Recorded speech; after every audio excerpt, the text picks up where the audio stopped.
जिस तत्व के अंतिम कक्षा में इलेक्ट्रॉन की संख्या 1 आ जाएगा, 2 आ जाएगा और 3 आ जाएगा, वह क्या हो जाएगा? धातु हो जाएगा। तो चलिए हम देखते हैं यहाँ पे धातु कैसे पहचानेंगे। ये Na आप लोग को मालूम है, ये सोडियम है, ये Mg मालूम है क्या है? मैग्नीशियम है और Al क्या है यहाँ पे? एल्युमिनियम है ना? ये सोडियम, मैग्नीशियम और एल्युमिनियम। सोडियम का परमाणु संख्या है 11, इसका होता है 12 और इसका होता है कितना? तो 13। ठीक है। अब देखो एक नियम है, पहचानने का तरीका है। सबसे पहले एक नियम को हमको देखना पड़ेगा। तो क्या नियम है? आप देख सकते हो यहाँ पे 2 और 8 और 8, ये एक घर है। जैसे ये नाभिक है तो इसके पहली जो कक्षा होती है उसमें 2 इलेक्ट्रॉन होती है, दूसरी कक्षा में 8 होती है और तीसरे में 8 होती है। इस तरह से अपना ऑक्टेट को ये पूरा कर रहा है। ठीक है। तो आप यहाँ देख सकते हैं ये सोडियम धातु है या नहीं हम चेक कर रहे हैं। लेकिन धातु कब होगा? जब 1 2 3 इस तीनों में से कोई एक आ जाएगा, अंतिम कक्षा में इलेक्ट्रॉन धातु हो जाएगा। तो चलिए हम देखते हैं। यहाँ पे सोडियम के पास 11 इलेक्ट्रॉन है। इलेक्ट्रॉन को मान लेते हैं यहाँ पे रोटी। ठीक है। और सोडियम ने क्या किया? तो पूजा करने गया मंदिर, यानी यहाँ पे मंदिर है, फूल उल चढ़ाया बढ़िया से और ये बाहर निकल रहा था। ठीक है। जब बाहर निकला तो पहला जो गेट था उस गेट पर, यानी पहला जो गेट है उस गेट पे 2 भिखारी है और उसके पास किसके पास? यानी सोडियम के पास 11 रोटी है। अब 11 रोटी लेके जाएगा और दोनों भिखारी को यहाँ पे क्या करेगा? एक एक रोटी खिला देगा, केवल एक एक रोटी खिलाएगा। ठीक है। अब यह क्या करेगा? जब आगे आएगा तो इस कक्षा में मिलेगा इसको 8 गो भिखारी।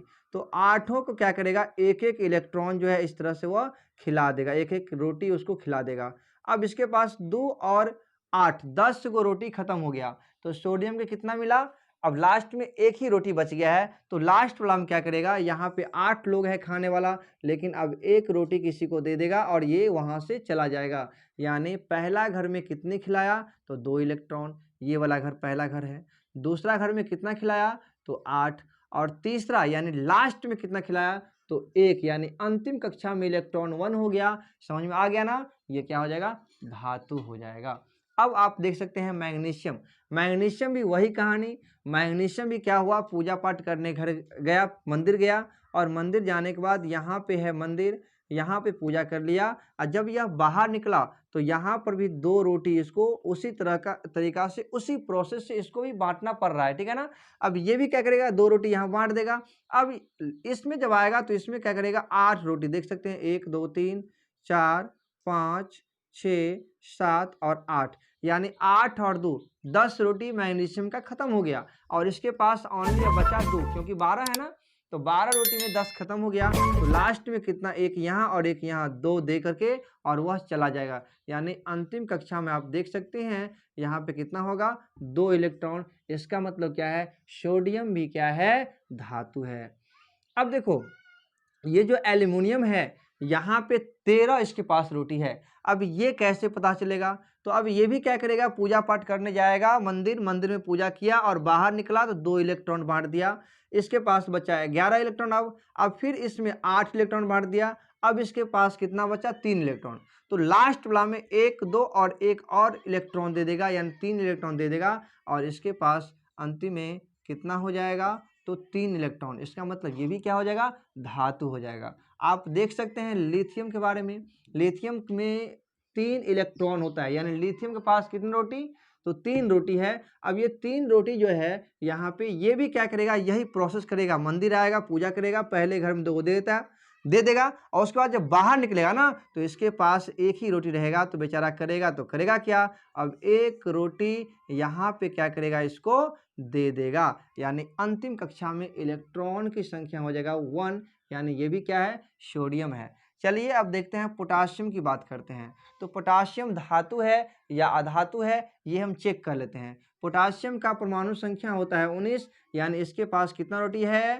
तो यहाँ पे इसके पास रोटी की संख्या हो गया 19। ठीक है।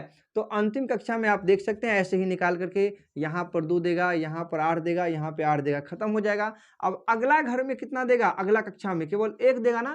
तो यानी लास्ट में कितना हो जाएगा? यहाँ पे हम लिख 2 8 8 और यहाँ पे 1। लास्ट में यहाँ पर क्या देगा? 1 इलेक्ट्रॉन, यानी यहाँ पर ये क्या हो जाएगा? धातु। लेकिन अब ऑक्सीजन को देखा जाए तो ऑक्सीजन जो होता है इसका रोटी की संख्या देखेंगे तो 8 होता है ना। Hydrogen, helium, lithium, beryllium, boron, carbon, nitrogen, oxygen, यानी 8 नंबर पे आता है। तो यहाँ पे जो ऑक्सीजन 8 नंबर पे आया, तो अब इसमें हम चेक करते हैं, ये पूजा पाठ करेगा और पहले घर में क्या करेगा, 2 इलेक्ट्रॉन बांट देगा, तो इसके पास बच जाएगा 6 गो। और दूसरा घर में क्या करेगा, 6 इलेक्ट्रॉन यहाँ पर बांट रहा है, देख रहे हो ना। जब 6 इलेक्ट्रॉन बांट देगा, 1 2 3 4 5 6 7, सॉरी 6 इलेक्ट्रॉन ही बांटेगा। तो 6 इलेक्ट्रॉन जब बांटेगा तो यहाँ पे अंतिम कक्षा में इलेक्ट्रॉन की संख्या हो गया 6, यानी ये धातु नहीं है। चलो, यदि मेरा ट्रिक आपको अच्छा लगा तो बहुत अच्छी बात है। और मैं एक ट्रिक बताने वाला हूँ, जिस तत्व के अंतिम कक्षा में, सॉरी, जिस तत्व के अंतिम वर्ड जब पढ़ोगे और लास्ट में आपको पढ़ाएगा UM वाला, क्या पढ़ाएगा, UM वाला, तो यह क्या होगा आपको, धातु होगा, या यम, ये पोटासियम, इस तरह का यम और यम आएगा तो आप क्या कहेंगे, धातु है। जैसे आप देख सकते हो यहाँ पे सोडियम, यहाँ मैग्नीशियम, एल्युमिनियम, और यहाँ पे लिथियम, और यहाँ पोटासियम, यानी यम यम यम आया ना। इसका मतलब ये है कि ये ट्रिक क्या है, बहुत ही बेस्ट है, आप याद कर सकते हो। यदि आपको एग्जाम में देगा निम्नलिखित में से कौन धातु है या नहीं है, तो आप ऐसे भी कर सकते हो। अब मैंने जो ट्रिक बताया इस तरीका से भी आप बता सकते हो। ठीक है, तो हमारा वीडियो अच्छा लगे तो लाइक करें, शेयर करें।